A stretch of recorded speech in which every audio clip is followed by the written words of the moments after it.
आप लोगों के सामने एक सवाल है, जल्दी से। बार बार ये कहा गया कि चीन ने हजारों किलोमीटर कर ली, उस चीन से जिसने हजारों किलोमीटर भारत पर कब्जा कर रखा है, उससे सोनिया गांधी और राहुल गांधी जाकर के वहां पे चुपचाप साइन करते हैं, समझौता करते हैं। वो तोड़ा क्यों नहीं, अब तक बताया क्यों नहीं कि समझौता किया क्या था? छपी हिंदी तो गीता, उर्दू छपी तो कुरान नजर आया, भूल कर अस्तित्व लोगों को एक कागज भी हिंदू मुसलमान नजर आया। तो मैं आपसे यही सवाल पूछना चाहता हूँ कि वो लोग कौन है जो दंगे करवा रहे हैं? अभी सर आपने कहा है, शोएब सर आपने कहा है कि कल मैं वहां उनके घर गया था तो वो कह रहे हैं ना हिंदू है ना मुसलमान है। तो कौन लोग है? क्या वो आपकी पार्टी से, आपकी पार्टी से है, या मैम आपकी पार्टी से है? वो जिन लोगों ने मुझे बताया, मैं कसम खा के वो भी सुन रहे होंगे इस डिबेट को, जो उन्होंने बात कही वो मैं शब्दशः कह रहा हूं। वो कह रहे हैं कि उसमें से कोई भी Jahangirpuri B block, C block, E block का नहीं था। मोहम्मद अंसार कहां का था? सुनिए, ठीक है, लोकल यहाँ पे कहानी बोलते हैं आप, क्या कहानी बोलते हैं? मोहम्मद अंसार, मोहम्मद असलम, क्या बात कर रहे हैं?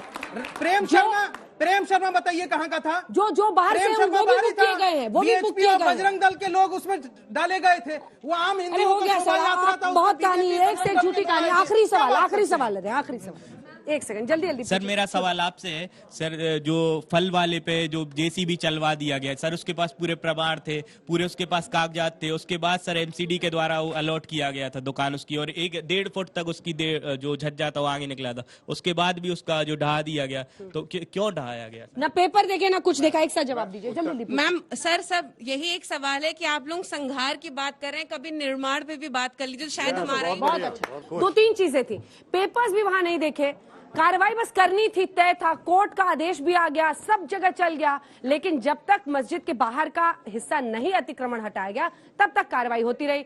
50 मीटर की दूरी पर मंदिर था, वहां पहुंचते पहुंचते का अब तो पेपर आ गया है। सबसे पहले तो ये एक भ्रांति फैलाई जा रही है, केवल और केवल मुसलमानों पे कार्रवाई हुई। तो ये जो जूस शॉप की बात कर रहे हैं ये हिंदू ही था। और अंजना जी, अगर मैं गलत नहीं हूं, आप कितनी सादगी से सच्चाई छुपा लेती हैं। आपके चैनल ने ही पेपर चेक किए उसी जूस स्टॉल वाले के, और उस मैंने लगभग 5 मिनट उससे बात की। मैंने कहा पेपर में आप ही को काउंट, क्योंकि आप मेरी ही रिपोर्ट थी, जितनी देर मैं थी वो डीडीए का अलॉटमेंट पेपर नहीं दिखा पाया। नहीं था ना, मैंने उनसे पूछा डीडीए का अलॉटमेंट पेपर दिखा दो, वो नहीं दिखा पाया। मेरा उत्तर पहला तो आ गया, जल्दबाजी थी क्योंकि तब तक क्रेन आ चुका था, और अगर मैं नहीं हटती तो वहाँ क्रेन चल जाता। पहला तो उत्तर हो गया मेरे भाई का। अब दूसरी बात, आपने कहा मंदिर था, बुलडोजर वहां तक नहीं पहुंचा, यही बात बोली। हाँ। और कोर्ट का ऑर्डर आ चुका था। सुप्रीम कोर्ट ने कहा है हम बहुत सख्ती से कार्रवाई करेंगे अगर हमारे आदेश के बावजूद भी टूटा। तो आप क्या ये कहना चाह रही है, कोर्ट का ऑर्डर आ गया लेकिन इसलिए मंदिर को तोड़ दो क्योंकि आगे कार्रवाई हो चुकी है? बल्कि एक न्यूज आपका चैनल दिखा रहा है, मंदिर में जो पुजारी थे और लोग थे, उन्होंने खुद अतिक्रमण जो जाली लगी थी वो हटाई है। ये मेरी शाम में हटाई है। शाम में। तो केवल हम इतना कहना चाहते हैं कि अगर अतिक्रमण है तो उसको हटाना होगा। याद रखिएगा, उसी रोड से किसी की एम्बुलेंस भी जाती है हॉस्पिटल के लिए। बिल्कुल, वो रोड सार्वजनिक है, सबके लिए हो। ये भी चिल्लाने लगे, मत चिल्लाइए मत। फिर तालिबानी आ गए भैया, चिल्लाइए मत। आखिरी जवाब, आखिरी दर्द हो गया। मुझे नहीं पता तालिबान नहीं आ पाएगा यहाँ, ये बता दे। और हम 10 सेकंड ले लूं अंजना जी, 10 सेकंड, लास्ट जवाब दे दीजिएगा। 10 सेकंड, लास्ट 10 सेकंड बोलने राधे। चीन की बात हुई, गर्व से कह सकते हैं नरेंद्र मोदी जी जब से प्रधानमंत्री है।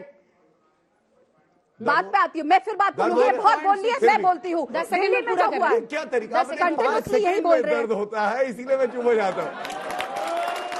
देखिए, कहते हैं हमारे यहाँ ये सिखाया जाता है, अजान बजे और अगर मूर्ख बोले तो बोलने देना चाहिए, क्योंकि खुद उजागर हो जाता है कि वो क्या बोल रहे हैं। सुनिए, क्यों? अच्छा, जो मुझे अभी कपिल शर्मा भेज रही थी वो आज का विषय था, तब भी मैंने वो आज का विषय। सुनिए, मैं अंत करूंगा चीन पे। फ्रस्ट्रेशन खत्म होगी। सुनिए, चीन पे मैं एक ही बात कहूंगा, नरेंद्र मोदी जी 8 साल से प्रधानमंत्री हैं, 1 इंच भूमि हिम्मत नहीं होता चीन की।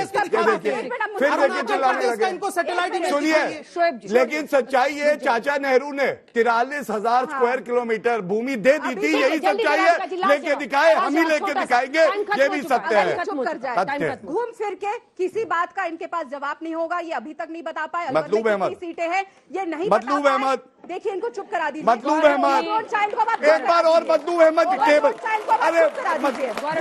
जब चर्चा होनी चाहिए महंगाई के ऊपर, सीएनजी 74 के पार हो चुका है, पेट्रोल 120 के आसपास आ गया है, आम जनता को दाल रोटी चावल खाने के पैसे नहीं है, आम जनता के पास नौकरियां नहीं है, 2 करोड़ रोजगार हर साल देने का वादा था, उससे ज्यादा हर साल छीनी जा रही है। लेकिन हम सब यहाँ पे बैठ के, और ये बच्चे भी हमसे सवाल पूछ रहे हैं कि कब दंगे बंद होंगे, कब हम साथ मिलकर रहेंगे। ये अफसोसजनक स्थिति है इस देश की। और प्रधानमंत्री जब कोरोना हो रहा था तब भी हेलो ट्रम्प कर रहे थे, और आज जब ये दंगे हो रहे हैं तब भी गुजरात में जाके वो डांस कर रहे हैं। ये बंद करना होगा, देश की जनता के बारे में सोचना पड़ेगा।